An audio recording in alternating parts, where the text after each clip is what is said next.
नमस्कार, मैं Rajesh Kumar the future के इस यूट्यूब चैनल पर आप सभी का स्वागत करता हूं। बीपीएससी के द्वारा अब तक की ली जाने वाली सबसे बड़ी वैकेंसीज यानी बीपीएससी के द्वारा जो बिहार सरकार में इतनी बड़ी शिक्षक नियुक्ति की जो प्रक्रिया जो है वो स्टार्ट होने वाली है, जिसके लिए लगभग लगभग आप देखेंगे कि नोटिफिकेशन आउट हो चुका है और जैसा कि नोटिफिकेशन में कहा गया है कि 15 जून से जो है वो ऑनलाइन फॉर्म भरने की प्रक्रिया भी स्टार्ट हो जाएगी। और बीपीएससी के ही नोटिस वाले सेक्शंस में अगर आप जाकर के देखें तो लगभग लगभग अगस्त में 19 या 20 तारीख को इन्होंने एक संभावित डेट भी दिया है, जो कि बीपीएससी के इस इतने बड़े टीचर से जो वैकेंसीज है इसका जो है एक संभावित एग्जाम डेट है। तो बहुत सारी चीजें क्लियर है। एक तो नोटिफिकेशंस, उसमें सीटें क्लियर हो गई हैं। दूसरा ये कि फॉर्म कब से भरा जाएगा, कब तक भरा जाएगा, और तीसरा ये कि संभावित एग्जामिनेशन डेट। तो लगभग लगभग अब कुछ भी ऐसा नहीं है जो आप कह सकते हैं कि अभी जो है क्लियर नहीं है। सारी चीजें जो है वो क्लियर हो चुकी हैं। अब बस जो क्लियर नहीं है वो है आपका माइंडसेट, कि आपको तैयारी करनी है कि नहीं, या आपको तैयारी कब से शुरू करनी है, या तैयारी करने के लिए आपको क्या किन किन चीजों को फॉलो करना है, या तैयारी करने का एक प्रॉपर रोड मैप क्या होगा। इन सब सारी चीजों को अब तय करने की जरूरत है। यानी कि हम कहें तो हमारे एंड से अब जरूरत है चीजों के बारे में, या जो अभी कंफ्यूजन है उन चीजों को दूर करने का। बीपीएससी ने लगभग सारी चीजों को क्लियर कर दिया है।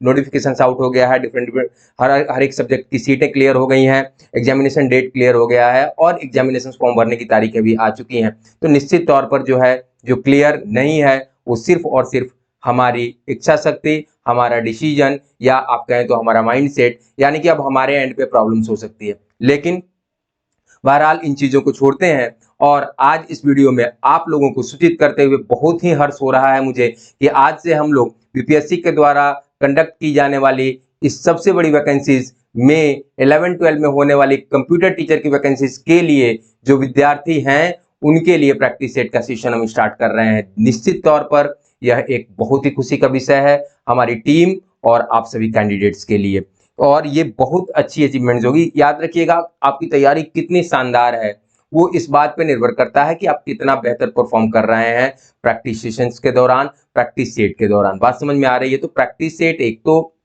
कंटिन्यूटी, दूसरा पैटर्न्स जो है उन चीजों को लेकर के एक हमारे दिमाग में कंफ्यूजन होता है तो वो चीजें दूर हो जाती हैं। तो इसीलिए हमने सोचा कि पैरेलली जब हम आपके लिए कुछ कंटेंट लेकर के आएंगे, डिफरेंट डिफरेंट सब्जेक्ट्स के रोड मैप लेकर के आएंगे, तो हम आपके लिए प्रैक्टिस सेट भी लेकर के आएंगे। और हमारी जो है वो ये सोच है, या हमें ये चाहते हैं कि ज्यादा से ज्यादा प्रैक्टिस सेट हम अपने इस चैनल पर आप सभी के लिए लेकर के आए, ताकि जो है वो एग्जाम से पहले एक अच्छा बेस, एक अच्छा फाउंडेशन जो है वो आपका तैयार हो सके। तो आइए बिना समय गंवाए इस पहले प्रैक्टिस सेट को स्टार्ट करते हैं, जो हमने बीपीएससी के द्वारा आयोजित की जाने वाली इस परीक्षा में कंप्यूटर टीचर्स के विद्यार्थियों के लिए जो हम लेकर के आए हैं। लेकिन उससे पहले एक बार आप सभी का द फ्यूचर के इस प्लेटफॉर्म पर जो है वो बहुत बहुत स्वागत है, हार्दिक स्वागत है। तो स्टार्ट करते हैं सबसे पहले प्रैक्टिस सेट को, इस मॉडल पेपर को, और पहले क्वेश्चन से स्टार्ट करते हैं। तो पहला क्वेश्चन है कि भाई what is the purpose of DNS in networking. Domain name server या डोमेन नेम सिस्टम का नेटवर्किंग में क्या उद्देश्य है या उसका क्या उपयोग है। आपके सामने ऑप्शन है: to establish secure encrypted connection, to convert domain name to IP address, to manage network resource and access permissions, and to provide wireless connectivity to device। अगर बात करें सही जवाब की तो है to convert domain name to IP address. जी हाँ, डीएनएस जो होता है, डोमेन नेम सिस्टम या डोमेन नेम सर्वर जो होता है, इसका काम यही होता है कि भैया डोमेन नेम के इक्विवेलेंट आईपी एड्रेस ये जो है वो प्रदान करता है। तो to convert domain name to IP address is the right answer. बढ़ते हैं अगले सवाल की तरफ। The symbol is use for conditional statement in a flow chart. ये चार सिंबल आपके सामने दिए गए हैं, इनमें से कौन सा सिंबल फ्लो चार्ट में कंडीशनल स्टेटमेंट को रिप्रेजेंट करने के लिए यूज किया जाता है, ये दूसरा सवाल है। और जो सही जवाब है वो है ऑप्शन डी, जो आप देख पा रहे हैं चौथे नंबर का ऑप्शन, वो आपका सही जवाब है। ठीक है, तो बढ़ते हैं अगले सवाल की तरफ। इस पूरे प्रैक्टिस सेट में हम 80 सवाल लेकर के आए हैं। 80 इसलिए क्योंकि जो नोटिफिकेशन आया है उसमें चीजों को रिवाइज किया गया है, और सब्जेक्ट से 80 नंबर के क्वेश्चंस होंगे और 40 नंबर आपको पता ही है कि वो जनरल स्टडीज जैसे चीजों से, जनरल अवेयरनेस जैसे मैथ और जनरल साइंस जैसी चीजों से वो मिल करके होंगे। तो 80 नंबर का ही प्रैक्टिस सेट ये कंप्यूटर पर बेस्ड होगा। आने वाले समय में उस 40 नंबर के सेक्शंस के लिए भी प्रैक्टिस सेट हम इस चैनल पर लाने का प्रयास करेंगे। बढ़ते हैं अगले सवाल की तरफ। अगला सवाल है the operator, double ampersand sign है भाई, याद रखिएगा। The operator is used for, ये डबल एम्परसेंड साइन का यूज किस पर्पस के लिए या किस कॉन्टेक्स्ट में किया जाता है। तो बिट वाइज एंड के लिए, बिट वाइज और के लिए, लॉजिकल एंड ऑपरेटर के लिए या लॉजिकल और, तो निश्चित तौर पर ये लॉजिकल एंड ऑपरेटर के लिए यूज किया जाता है। किसके लिए यूज किया जाता है भाई साहब? तो लॉजिकल एंड के लिए यूज किया जाता है। बढ़ते हैं अगले सवाल की तरफ। अगला जो क्वेश्चन है वो है HTML में यूएल टैग क्या डिफाइन करता है? Unordered list, order list, definition list या अनडिफाइंड लिस्ट? और सही जवाब जो है वो है अनऑर्डर लिस्ट। अगले सवाल की तरफ बढ़ते हैं। अगला क्वेश्चन आपके सामने है, HTML में ए टैग का यूज किस लिए किया जाता है? Creating a list, creating a hyperlink, creating a URL, creating a frame? और निश्चित तौर पर सही जवाब जो है वो ऑप्शन बी होगा, क्रिएटिंग अ हाइपरलिंक। ए का यूज जो है आप सभी को पता है कि हाइपरटेक्स्ट मार्कअप लैंग्वेज में जो ऐसे टेक्स्ट होते हैं जिनको हम हाइपर टेक्स्ट बोलते हैं, जिनके अंदर ऑलरेडी किसी टेक्स्ट से संबंधित कोई लिंक्स होता है, तो उस तरह के लिंक को क्रिएट करने के लिए जिस टैग का यूज हम करते हैं उसको एंकर टैग बोलते हैं, और एंकर टैग को हम लोग HTML में ए टैग से रिप्रेजेंट करते हैं। बढ़ते हैं अगले क्वेश्चन की तरफ। ट्रोजन हॉर्स क्या है? एक टॉय मतलब एक खिलौना, an antivirus program, a malicious and security breaking program, a social networking platform? और जो सही जवाब है वो है malicious and security breaking program. ठीक है, एक प्रकार से ये साइबर स्पेस पे इनसिक्योरिटी पर्पसेस के लिए यूज किया जाता है। ठीक है, तो ये रियल में ही एक एप्लीकेशन या एक प्रोग्राम की तरह वर्क करता है, लेकिन ये हार्मफुल होता है हमारे सिस्टम्स के लिए, या हार्मफुल होता है हमारे व्यवस्था के लिए। ठीक है, तो बढ़ते हैं अगले क्वेश्चंस की तरफ। और VPN स्टैंड्स फॉर, VPN का फुल फॉर्म क्या है भाई? तो virtual public network, virtual private network, volatile private network और वीडियो प्राइवेट नेटवर्क? और जो सही जवाब है वो है virtual private network. Virtual private network VPN का फुल फॉर्म हुआ। Which of the following is not a type of network protocol? इन चारों में से कौन ऐसा है जो कि नेटवर्क प्रोटोकॉल नहीं है? TCP यानी ट्रांसमिशन कंट्रोल प्रोटोकॉल, IP यानी इंटरनेट प्रोटोकॉल, POP यानी post office protocol, and HTTP hypertext transfer protocol? और निश्चित तौर पर POP जो होगा वो सही जवाब होगा। POP जो है वो नेटवर्क प्रोटोकॉल नहीं है। बढ़ते हैं अगले क्वेश्चन की तरफ। Which of the following is an example of physical transmission media? चार ऑप्शंस आपके पास हैं। फिजिकल ट्रांसमिशन मीडिया का एग्जांपल इनमें से कौन है? Ethernet cable, TCP/IP protocol, DNS server और FTP क्लाइंट? और निश्चित तौर पर बात हो रही है मीडिया की, ट्रांसमिशन मीडिया की, फिजिकली एग्जिस्ट करने वाले ट्रांसमिशन मीडिया की, तो इथरनेट केबल जो है वो सही जवाब होगा। अगले क्वेश्चन की तरफ बढ़ते हैं। और अगला क्वेश्चन जो है वो what is the function of ARP यानी एड्रेस रिजोल्यूशन प्रोटोकॉल का क्या काम है? ऑप्शंस आप देख पा रहे हैं स्क्रीन पर। To establish a secure connection between network, to route data packets between network, to convert domain name to IP address, and to convert IP address to MAC address. MAC address यानी कि physical address. और सही जवाब जो होगा वो होगा to convert IP address to MAC address. ठीक है, बढ़ते हैं अगले क्वेश्चन की तरफ। Which TCP/IP protocol is used for sending emails? TCP/IP protocols में कौन सा प्रोटोकॉल ईमेल सेंड करने के लिए यूज किया जाता है? आपके सामने ऑप्शंस हैं FTP, SMTP, HTTP and UDP यानी कि file transfer protocol, simple mail transfer protocol, hypertext transfer protocol या यूजर डेटाग्राम प्रोटोकॉल? और जो सही जवाब होगा वो होगा SMTP यानी सिंपल मेल ट्रांसफर प्रोटोकॉल। अगले क्वेश्चन की तरफ बढ़े हम लोग। What is the purpose of NAT network address translation का क्या उद्देश्य है? To convert domain name to IP address, to secure data transmission, to translate private IP address to public IP address, and to route data packets between network? और जो सही जवाब है वो है आपका option C, to translate private IP address to public IP address। बढ़ते हैं अगले क्वेश्चन की तरफ। Which network topology connect all devices in a linear sequence? linear sequence। अगर आप बस टोपोलॉजी का डिफिनेशन जानते होंगे या बस का ही डिफिनेशन जानते होंगे, तब आपके दिमाग में ये बातें क्लियर हो गई होगी कि बस टोपोलॉजी ही सही जवाब होगा इस सवाल का। अगले क्वेश्चन की तरफ बढ़े हम। What is the output of the following code? Python का ये कोड है भाई, प्रिंट, उसके बाद टाइप एंड हेलो वर्ल्ड। और आउटपुट जो है वो क्या आएगा इस कोड का, आपसे पूछा गया है। और आउटपुट आएगा str मीन्स स्ट्रिंग, यानी कि जो ये हेलो वर्ल्ड है उसका डेटा टाइप क्या है, इस स्टेटमेंट के जरिए पता करने की कोशिश की गई है। तो डेटा टाइप भाई साहब स्ट्रिंग है, तो str फॉर स्ट्रिंग। बढ़ते हैं अगले क्वेश्चन की तरफ। Which module in Python provides support for mathematical functions? Yes, and right answer is math। Math एक लाइब्रेरी की तरह यूज होगा यहाँ पर। और आप देखते होंगे सी में भी math.h की एक हेडर फाइल आपको मिलती है। तो बेसिकली मैथमेटिकल फंक्शंस को जो मतलब रेडीमेड एक जो है फंक्शंस होते हैं वो उनकी लाइब्रेरीज होती है। तो उस तरह के फंक्शंस के लिए जो मॉड्यूल सपोर्ट प्रोवाइड करता है पाइथन में वो है मैथ। और आपको भी पता है कि दुनिया में शानदार लैंग्वेज पाइथन को माना जाता है और सिर्फ उसके रिच लाइब्रेरी की वजह से। अगले क्वेश्चन की तरफ बढ़ते हैं। Which SQL statement is used to delete a table from a database. याद रखिएगा, टेबल से डेटा नहीं, डेटाबेस से टेबल को डिलीट करना है। And the right answer is drop, DROP, delete नहीं। याद रखिएगा, ड्रॉप जो होता है वो एक डेटाबेस में बहुत सारे टेबल्स होते हैं, तो किसी डेटाबेस के टेबल को अगर डिलीट करना होता है तो हम एसक्यूएल में जिस कमांड का यूज करते हैं that is the DROP, drop command. अगले क्वेश्चन की तरफ बढ़ते हैं। Which layer of the OSI model is responsible for error detection and correction. OSI में जो 7 लेयर होते हैं आपके, physical, data link, network, transport, session, presentation, application, उन 7 लेयर में से कौन सा लेयर ऐसा है जिसका वर्क या जिसका उत्तरदायित्व है, जिसकी रिस्पॉन्सिबिलिटी एरर को डिटेक्ट करना और उसको करेक्ट करना है, and that is the data link layer of OSI। ठीक है, OSI मॉडल के 7 लेयर में ये काम दूसरे नंबर पे जो लेयर है, डेटा लिंक लेयर है, वो ये करता है। बढ़ते हैं अगले क्वेश्चन की तरफ। What is the primary function of a router in a network. एक नेटवर्क में राउटर का प्राइमरी फंक्शन क्या है? तो transmit data between devices on the same network, connect multiple networks together, store and retrieve data and perform data encryption। and दूसरा जो जवाब है, connect multiple network together, एक से अधिक नेटवर्क को आपस में कनेक्ट करने में हम राउटर का यूज करते हैं। अगले क्वेश्चन की तरफ बढ़ते हैं। Which SQL function is used to find the maximum value in a column. एक कॉलम में जो सबसे मैक्सिमम वैल्यू होगा उसको अगर हमको रिट्रीव करना हो तो एसक्यूएल का कौन सा फंक्शन वर्क करता है? तीसरा जो है मैक्स फंक्शन, इसके लिए हम लोग यूज करते हैं। अगले क्वेश्चंस की तरफ बढ़े। What is the purpose of the group by clause in SQL.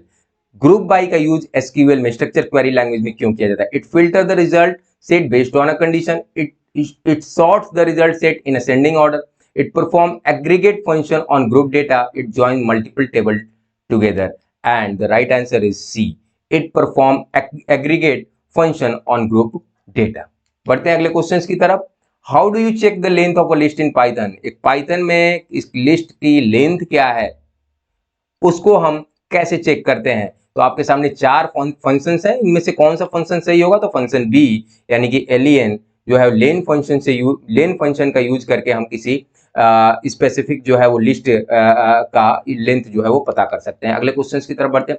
Which symbol is use for single line comment in Python? And option C, hash का यूज करते हैं हम लोग, हैश सिंबल का यूज करते हैं सिंगल लाइन कमेंट के लिए पाइथन में।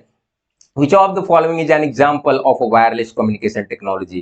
वायरलेस कम्युनिकेशन, बिना वायर का जो कम्युनिकेशन होता है, इनमें से कौन जो है वो एक बेस्ट एग्जांपल है वायरलेस टेक्नोलॉजी का? और निश्चित तौर पर जो है वो ब्लूटूथ, क्योंकि इथरनेट, फाइबर ऑप्टिक, कोएक्सियल, वो तीनों जो हैं वो आपके फिजिकल ट्रांसमिशन मीडिया में आते हैं। तो ब्लूटूथ जो है वो इसका सही जवाब होगा। विच protocol is use for secure communication over the internet?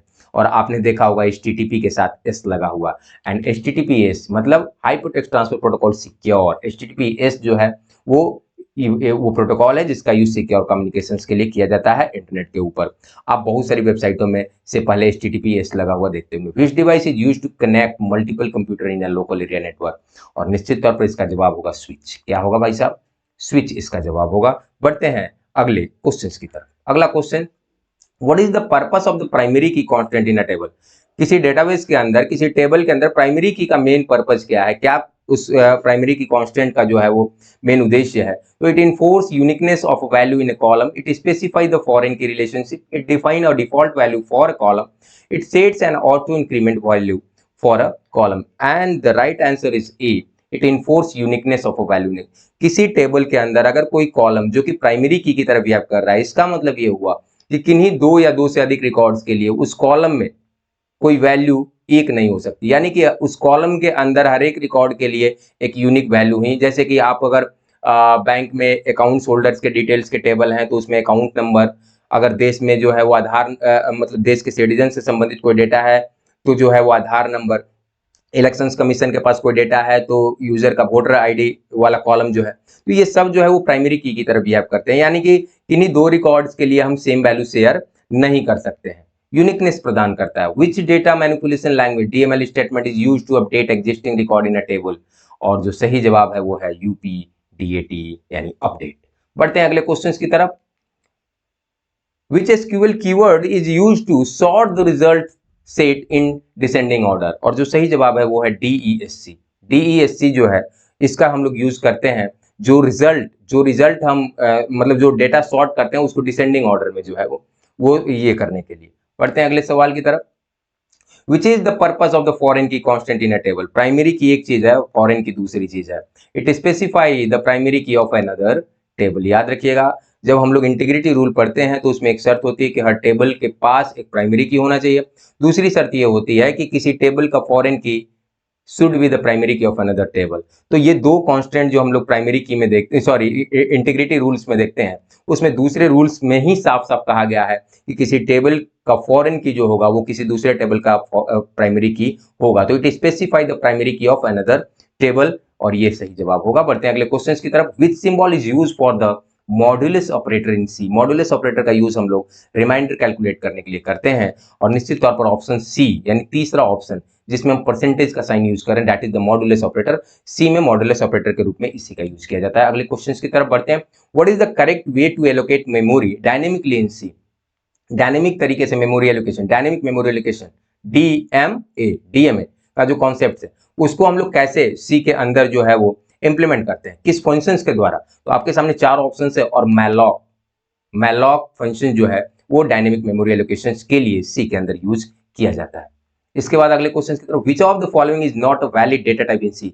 सी के अंदर इनमें से कौन एक वैलिड डेटा टाइप नहीं है, और निश्चित तौर पर सही जवाब जो होगा वो बूलियन, यानी कि फ्लोट है, इंटीजर्स के लिए आईएनटी है, कैरेक्टर्स के लिए कैर है, लेकिन बूलियन नहीं है। अगले क्वेश्चन की तरफ बढ़ते हैं। What is the purpose of the return statement in C functions. बहुत सारे सी फंक्शंस में आप रिटर्न स्टेटमेंट्स को देखते हैं, क्या उद्देश्य होता है। इट टर्मिनेट द प्रोग्राम, जी बिल्कुल नहीं, ये तो ब्रेक करता है। It specify the type of functions, जी बिल्कुल नहीं। It return value from the functions, yes, ये फंक्शन से वैल्यू को रिटर्न करता है किसी दूसरे फंक्शंस को। इट डिक्लेयर द फंक्शंस, जी बिल्कुल नहीं, C option is the right answer. It return value from the functions. अगले क्वेश्चन की तरफ बढ़ते हैं, बहुत गर्मी है भाई साहब। Which header file should be included to use the printf function in C? And the right answer is stdio.h, standard input output library जो होती है तो .h, ठीक है, stdio.h। अगले क्वेश्चन की तरफ बढ़े। What is the purpose of the commit statement in SQL. Structure query language के अंदर कमिट स्टेटमेंट का क्या मतलब है। It save changes made to database permanently, it roll back any pending transaction, it retrieve data from the database, it delete records from a table, and option A is the right answer. It save changes made to database permanently. Okay, बढ़ते हैं अगले question की तरफ।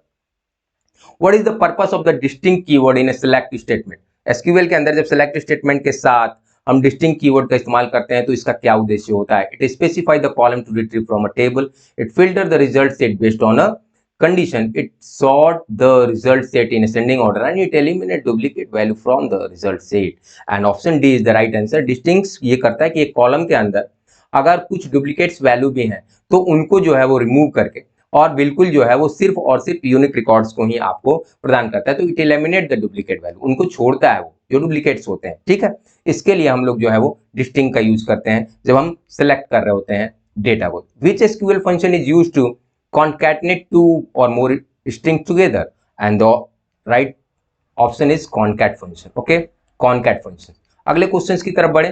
What is the purpose of the index in a database? Index का क्या purpose है, क्या उद्देश्य है किसी भी डेटाबेस में। It enforces uniqueness of a value in a column. Yes. It define a default value for a column. It improve the performance of data retrieval operation. It set an auto increment value for a column. तो देखिए option A भी देखने में लग रहा है कि जी बिल्कुल, लेकिन ऑप्शन सी को देखिए। रियल में हम यूनिकनेस प्रदान ही क्यों करते हैं, ताकि आसानी से किसी रिकॉर्ड को सर्च किया जा सके। जैसे आप अपना रिजल्ट सर्च करते हैं अपने नाम से नहीं, अपने रोल नंबर से। अब रोल नंबर वाला जो कॉलम होता है उसमें एक रोल नंबर किसी दो स्टूडेंट का नहीं हो सकता है, तो नाम से तो मल्टीपल रिकॉर्ड्स निकल करके आएंगे, बट रोल नंबर से कोई एक स्पेसिफिक रिकॉर्ड निकल करके आएगा। तो रियल में क्या आसान हुआ, डेटा का रिट्रीविंग जो है वो आसान हुआ ना। तो it improve the performance of data retrieval operations. Primary की का कॉन्सेप्ट इस इंडेक्सिंग को ही जो है वो अचीव करता है। बात समझ में आ रही है। तो इसलिए जो है हम कह सकते हैं कि ये तो लग रहा है पार्शियली रूप से सही, लेकिन सी सबसे मजबूत दावेदार है। हम लोग कहें कि it improves the performance of data retrieval operations, and C is the right answer. याद रखिएगा, कंफ्यूज होने की जरूरत नहीं है, मोस्ट एप्रोप्रिएट को एज अ ऑप्शन सेलेक्ट करने की जरूरत है। अगले क्वेश्चन की तरफ बढ़ते हैं। Which SQL statement is used to add a new row to a table, and the option is right option is insert. Okay, अगले क्वेश्चन की तरफ बढ़ते हैं। अगला क्वेश्चन है what does the self keyword represent in a Python class method. Python class method में self का क्या यूज है, तो it refer to the current object instance, it refer to the parent class, it refer to the static variable, it refer to the sub class instance, and right answer is A, it refer to the current object instance. अगले question की तरफ बढ़ते हैं। What is the purpose of feasibility study and system analysis and design, and the right option is to evaluate the technical and economic viability of a proposed system. चार options आपके सामने हैं। तो भाई फिजिबिलिटी टेस्ट हम करते ही इसलिए हैं ताकि इकोनॉमिकली और टेक्निकली हम ये इवेल्युएट कर सकें कि इन दोनों ही चीजों के हिसाब से कौन सबसे बेस्ट ऑल्टरनेटिव ऑप्शंस हो सकता है ऑर्गेनाइजेशंस के लिए, एंटरप्राइजेस के लिए। अगले क्वेश्चंस की तरफ बढ़े हम। What is the primary goal of system integration testing, and the right answer is to test the interaction between system component. System के डिफरेंट कंपोनेंट्स के बीच में, क्योंकि सिस्टम होता ही है a group of interdependent components, ठीक है। सिस्टम कोई एक सिंगल एंटिटी नहीं होता है, मल्टीपल एंटिटी का ग्रुप होता है जिनकी आपस में इंटरडिपेंडेंसी जो है वो पाई जाती है। So to test the interaction between system component, यानी दो कंपोनेंट सिस्टम के आपस में इंटरेक्ट कर रहे हैं, तो उस चीजों को टेस्ट करने के लिए हम सिस्टम इंटीग्रेशन टेस्टिंग, यानी कि सिस्टम को इंटीग्रेट करके जो है उस टेस्टिंग के लिए जो है वो ये किया था। तो सिस्टम इंटीग्रेशन टेस्टिंग का मेन गोल ही है कि हम सिस्टम के मल्टीपल कंपोनेंट्स के बीच के इंटरेक्शंस को टेस्ट कर सके। अगले क्वेश्चंस की तरफ बढ़ते हैं। What is the purpose of a data flow diagram in a system analysis and design, DFD की बात हो रही है, and right answer is to represent the data transformation in system. यहां पे आपको लगेगा कि नहीं एक जगह से दूसरी जगह डेटा जा रहा है, इसके लिए डीएफडी है, वो फ्लो को दिखा रहा है। जी बिल्कुल नहीं, एक जगह से दूसरी जगह डेटा जब जा रहा है तो वहां से आउटपुट के रूप में डेटा में जो चेंजेस देखने को मिल रहा है, जैसे कि आप सिंपली मानिए ना, आपने 3 दिया इनपुट, प्लस का साइन इनपुट किया और 5 का साइन इनपुट किया, ये डेटा जो है वो एक जगह से दूसरी जगह ट्रांसफर हुआ, और जब वहां से आप आउटपुट के रूप में देख रहे हैं तो 3 और 5 को जोड़ करके रिजल्ट के रूप में 8 आ रहा है। तो ये जो ट्रांसफॉर्मेशन दिख रहा है ना, तो to represent the data transformation in the system, हम डीएफडी के जरिए वो दिखा रहे होते हैं। हम रियल में हमारा इनपुट्स के बाद आउटपुट पे फोकस होता है। Which design principle promote the separation of concern by dividing a system into distinct component, and the option is, मतलब जब हम लोग कहते हैं मॉड्यूल वाइज चीजों को जब हम डिवाइड करते हैं तो मॉड्यूलरिटी जो है वो इसका सही जवाब होगा। अगले क्वेश्चंस की तरफ हम लोग बढ़े। 44 क्वेश्चंस के बाद 45 क्वेश्चंस की तरफ हम अगर बढ़े तो what does the economy UML stand for in the context of system analysis and design, तो भैया unified modelling language, not markup, not model, not management, option A is the right answer, unified modelling language. अगले questions की तरफ बढ़े हम तो विच of the following is not a characteristic of a well design system, तो निश्चित तौर पर कॉम्प्लेक्सिटी। अगर एक बेहतर सिस्टम को आप डिजाइन कर रहे हैं तो वहां उसमें किसी भी तरह की कॉम्प्लेक्सिटी नजर नहीं आनी चाहिए, खास करके जो है वो इंटरफेस लेवल पे कॉम्प्लेक्सिटी जो है वो सही जवाब होगा। कॉम्प्लेक्सिटी को दूर करना ही एक वेल डिजाइन सिस्टम की परिभाषा है। अगले क्वेश्चंस की तरफ बढ़े। What is the VPN used for in cyber security, VPN का साइबर सिक्योरिटी में क्या यूज है, blocking malicious websites, encrypting internet traffic, deleting temporary file और सिक्योरिंग वाईफाई नेटवर्क। तो निश्चित तौर पर जो है आप ये कह सकते हैं कि इंक्रिप्टिंग इंटरनेट ट्रैफिक, ठीक है, इंक्रिप्टिंग इंटरनेट ट्रैफिक, ताकि दूसरों से जो है वो डेटा ट्रांसमिशन को सिक्योर किया जा सके, इसलिए encrypting internet traffic is the main purpose of virtual private network.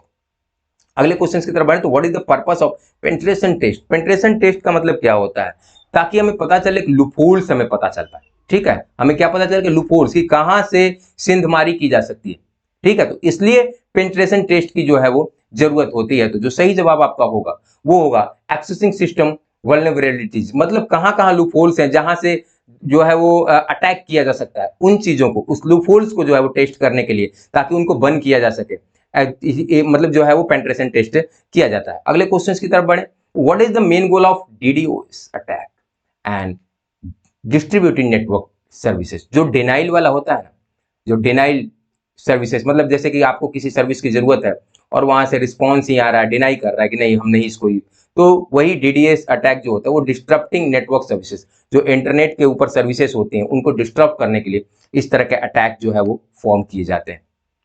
What does the term phishing refers to the information security? याद रखिएगा साइबर सिक्योरिटी, इंफॉर्मेशन सिक्योरिटी बहुत इंपॉर्टेंट टॉपिक है जहां से सवाल पूछे जा सकते हैं, और जो सही जवाब इसका होगा वो है the act of tricking individually into revealing sensitive information. अगले क्वेश्चन की तरफ बढ़े हम लोग।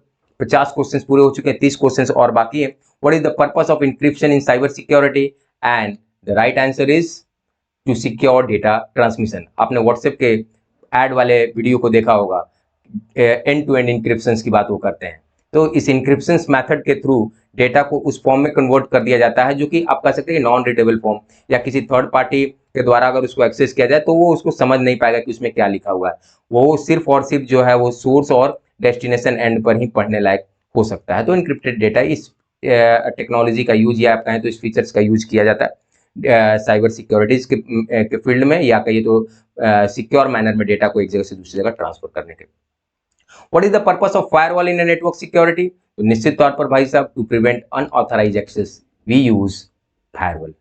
फायरवॉल की मदद से हम लोग जो है वो, वैसे लोगों को तो एक्सेस का राइट नेटवर्क सर्विसेज या नेटवर्क रिसोर्सेज का होता है जो कि ऑथराइज है, जिनकी आईडी पासवर्ड मैच कर रहे हैं, बट जो अनऑथराइज है उनको एक्सेस का राइट नहीं होता, और फायरवॉल इस तरह से एक पूरे एक नेटवर्क को जो है वो सिक्योर बनाता है। अगले क्वेश्चन से, तो विच of the following is an example of strong password? निश्चित तौर पर आप भी देखते होंगे, at least one capital, at least one small, at least a number, at least special symbol. तो आप देख पा रहे होंगे ऑप्शन सी पी है, @ है, SSW है, नंबर्स भी है, RD भी है, एक्सक्लेमेशन का साइन भी है, पी कैपिटल में भी है, तो वो सारी शर्तों को पूरा करता है। तो ये कह सकते हैं कि ऑप्शन सी जो है वो सही जवाब है। वो इन चारों में से सबसे स्ट्रॉन्ग पासवर्ड है। पासवर्ड तो ये चारों बन सकते हैं, पर सबसे स्ट्रॉन्ग सी था। What is the purpose of access control in information security?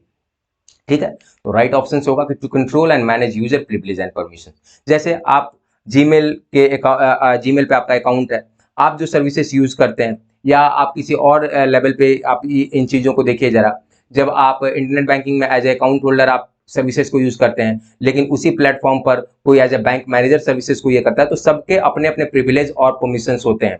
और रियल में जो एक्सेस कंट्रोल होता है, किसके पास क्या एक्सेसिंग राइट है, कौन किसको एक्सेस कर सकता है, किसको नहीं कर सकता, किसके पास क्या प्रिविलेज है नहीं है, डेटाबेस में इन सारी चीजों का यूज होता है। तो एक्सेस कंट्रोल इसीलिए होता है ताकि जो है ये कंट्रोल किया जा सके कि कौन किसके पास कितने अधिकार होंगे, कितने परमिशन होंगे, कौन किस हद तक किसी रिसोर्स को यूज कर सकता है, किस पे किसी रिसोर्स को यूज नहीं करने के लिए जो है वो पाबंदियां होंगी। अगले क्वेश्चन की तरफ बढ़ते हैं। Which of the following is not a web browser? और इसका सही जवाब होगा PHP, pre processor hypertext, that is the language.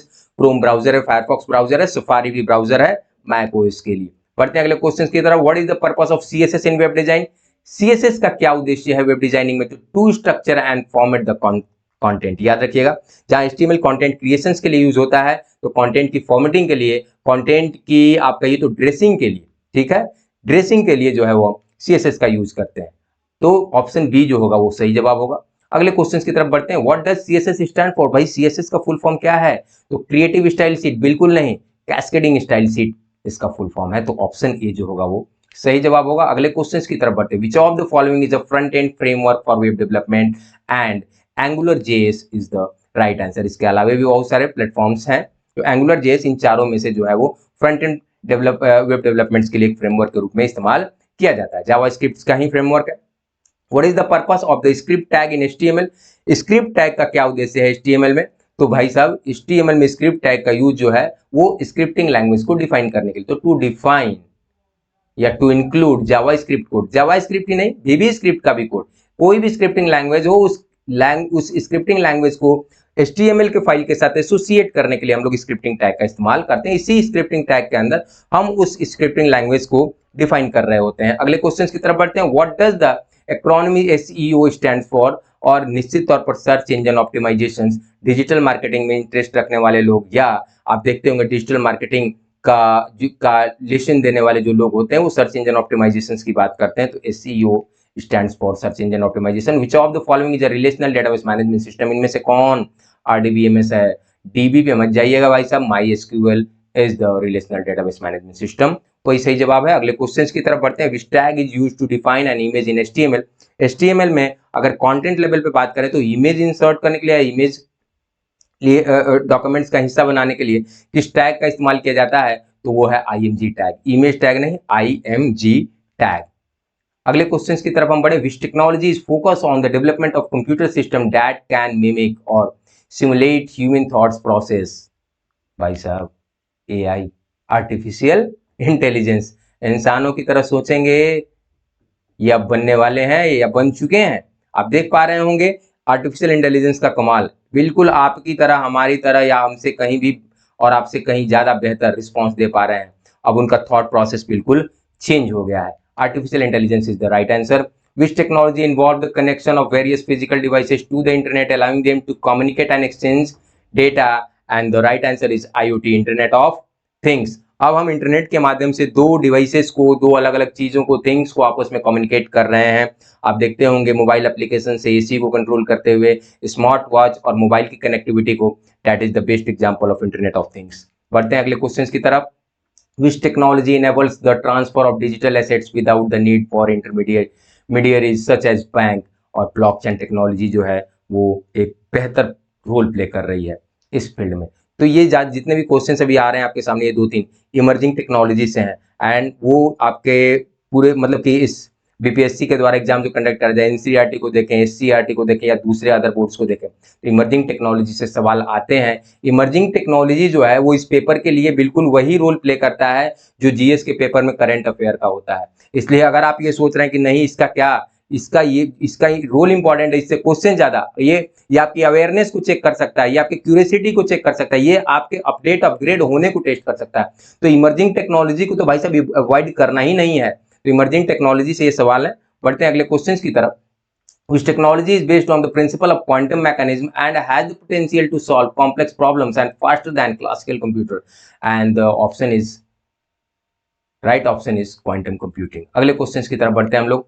कहता है भाई, which technology focus on creating computer system that can learn and improve from experience without explicit programming?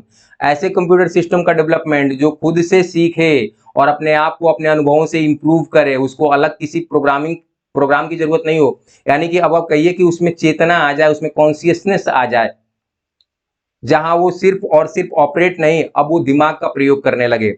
और भाई साहब इसी को तो हम लोग कहते हैं मशीन लर्निंग, इसी को मशीन लर्निंग कहते हैं, जिसका आगे एग्जांपल आप एआई के तौर पे भी, मतलब जो एआई और बहुत सिमिलर चीजें हो जाती हैं जब मशीन खुद सीखने में सक्षम है। Which technology is to secure, store and transmit data in decentralized manner? And the option blockchain is the right answer. Blockchain से ये दूसरा क्वेश्चन है, याद रखिएगा, बहुत ही पॉपुलर हो रही टेक्नोलॉजी है। बिटकॉइन जैसी चीजों के पीछे यही ब्लॉकचेन का कॉन्सेप्ट है। आगे बढ़ते हैं हम लोग। Which technology combine digital information with the real world, enhancing the user perception of reality, and that is the virtual reality? घर में बैठ करके आपको लगेगा कि भाई साहब स्टेडियम में मैच देख रहे हैं। देखा होगा आप लोगों ने एग्जाम्पल, होंगे आप अपने रूम में, लेकिन लगेगा कि नहीं पूरा का पूरा इन्वायरमेंट क्लासरूम वाला है। तो काल्पनिक तौर पर रियलिटी को जो है वो महसूस करना, that is the concept of virtual reality, और ये भी एक इमर्जिंग ट्रेंड है। आगे बढ़ते हैं अगले क्वेश्चन की तरफ। Which technology combines digital information with the real world, enhancing the user perception of reality? And that is the A option is the right option. ठीक है, तो इसमें क्या कह रहा है कि which technology combines digital information with the real world, enhancing the user perception of reality, sorry augmented reality. अगले क्वेश्चन की तरफ अगर हम बढ़े तो which technology is focused on developing system that can understand, interpret and generate human language, and that is the natural language processing, NLP. ठीक है, अगले क्वेश्चन की तरफ अगर बढ़े आप कि अगला क्वेश्चन क्या, तो विच technology is focus on creating immersive computer generated environment that can simulate a physical presence? Yes sorry, virtual reality का ये एग्जांपल है। मतलब लगेगा आपको कि फिजिकली चीजें मौजूद हैं बट वो रियल में होंगी नहीं। मतलब आप घर में बैठे होंगे लेकिन वर्चुअल रियलिटी के माध्यम से आपको यह एहसास होगा कि आप स्टेडियम में बैठे, आप अपने रूम में होंगे, लेकिन वर्चुअल रियलिटी आपको एहसास दिलाएगी कि आप क्लासरूम में बैठे। बात समझ में आ रही है? यानी वो उन चीजों का फिजिकली आपके इर्द गिर्द मौजूद होना, ये सिर्फ एक एहसास पर होगा, रियल में वो एग्जिस्ट नहीं करेंगे, बट एहसास ऐसा ही होगा कि वो सब कुछ आपके अगल बगल है, and that is the example of virtual reality. अगले क्वेश्चन की तरफ हम बढ़े। Which keyword is used to define a class in C++?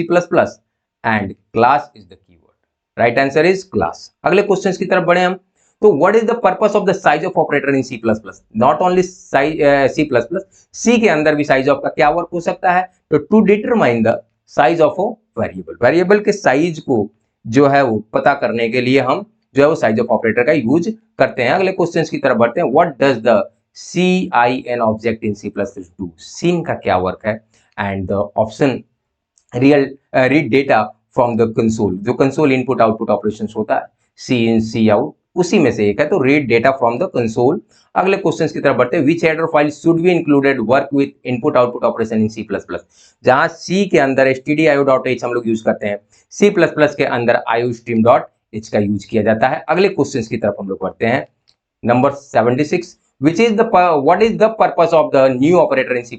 C++ के अंदर न्यू ऑपरेटर का क्या यूज है, और निश्चित तौर पर इसका यूज किया जाता है टू एलोकेट मेमोरी डायनेमिकली। जहां सी में हम लोगों ने मैलोक फंक्शन का यूज किया था, C++ में न्यू ऑपरेटर का यूज डायनेमिक मेमोरी एलोकेशन के लिए किया जाता है। अगले क्वेश्चन की तरफ बढ़ते हैं, which of the following is a valid way to pass argument to function in C++। तीन तरीके, pass by reference, pass by value and pointer की मदद से भी। So all of the above are right answer. Okay, अगले question की तरफ बढ़ते हैं हम लोग, that is the 78, which data structure allow efficient retrieval, insertion and deletion of element based on their key, and that is the hash table। Hash table यानी data structure का ये क्वेश्चन है, ठीक है। अगले क्वेश्चन की तरफ हम लोग बढ़े, तो which data structure is based on the principle of divide and conquer, and the right option is tree, divide and conquer। अगले क्वेश्चन की तरफ बढ़ते हैं, डेटा स्ट्रक्चर का ये सवाल, और सबसे आखिरी सवाल की तरफ हम आ गए हैं, which data structure follow the last in first out principle, और जवाब है स्टैक। तो क्यू किस सिद्धांत पे काम करता है, फर्स्ट इन फर्स्ट आउट? इसका जवाब अगले प्रैक्टिस सेट में, ठीक है। आई होप आप सभी को आज का ये सेशन पसंद आया होगा। हमने कोशिश की है कि लगभग हर वो सब्जेक्ट जिसको हमने अपने सिलेबस वाले वीडियो में डिस्कस किया था, हर सब्जेक्ट से कुछ न कुछ सवाल लेकर के आपके पास आए। 80 प्रश्नों का ये सेट वो बायस्ड ना हो, किसी एक स्पेसिफिक विषय से ना हो, हर विषय से और हर विषय की गंभीरता और हर विषय की सीरियसनेस को भांपते हुए, देखते हुए हर विषय से क्वेश्चन इसमें शामिल करने का प्रयास कर रहा है। हो सकता है कि कुछ विषय छूट जाए, तो हो सकता है कि उस विषय के सवाल जो है वो आपको अगले प्रैक्टिस सेट में देखने को मिले। हमारी पूरी कोशिश है कि डे टू डे यानी हर एक दिन हम एक प्रैक्टिस सेट आपके समक्ष लेकर के आए। हो सकता है कि किसी दिन ऐसा न हो पाए, उसके लिए माफी मांगेंगे, लेकिन हमारा पूरा प्रयास है कि हर रोज आपके लिए एक प्रैक्टिस सेट हम लेकर के आए, हमारी टीम आपके लिए एक प्रैक्टिस सेट लेकर के आए, ताकि आपके इस तैयारी में, आपके इस समर में हम भी अपनी कुछ जो है आपके इस मतलब कि कहिए कि जो है वो एक जो युद्ध आप लड़ रहे हैं उसमें हमारा भी कुछ आहुति हो। इसी उद्देश्य से हम इस चैनल पर जो है वो आप सभी के लिए वीडियो लेकर के आ रहे हैं। हमारी कोशिश है कि बीपीएससी के द्वारा आयोजित होने वाली इतनी बड़ी परीक्षा में आप कंप्यूटर टीचर बनने के इच्छुक विद्यार्थियों में से सबका चयन हो। हालांकि ये पॉसिबल नहीं है, लेकिन फिर भी हमारी कोशिश है कि आप सभी को कामयाबी मिले। जिनको नहीं मिल पाती है उनको अगले दौर में मिले, जिनको उस दौर में भी नहीं मिल पाएगी उनको भी अगले दौर में मिले। याद रखिएगा, जिंदगी चलने का नाम है, यात्राएं रुकनी नहीं चाहिए, आप कभी भी ठहरने नहीं चाहिए। मिलते हैं एक जल्द नए वीडियो में, जल्दी से एक नए प्रैक्टिस सेट के साथ। इजाजत दीजिए मुझे। आप सभी का बहुत बहुत धन्यवाद। Thank you so much.